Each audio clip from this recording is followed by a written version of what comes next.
pembukaan bimbingan teknis, penguatan sistem pengendalian intern pemerintah melalui implementasi manajemen risiko indeks dan peran Inspektorat Kota Banda Aceh dalam mengevaluasi rencana tindak pengendalian di lingkungan pemerintah Kota Banda Aceh.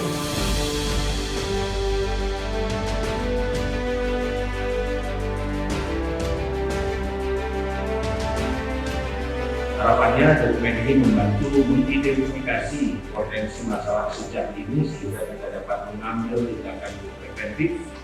Dengan RTP kita tidak hanya bereaksi terhadap masalah, tapi juga proaktif dalam mencari solusi. Harga jalan jadikan RTP sebagai pedoman untuk peta jalan dalam waktu kita memaksimalkan dari kinerja RTP.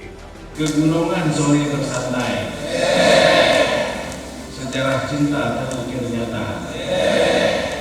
Semoga BIMTEK ini sukses sampai untuk Banda Aceh, kota tercinta.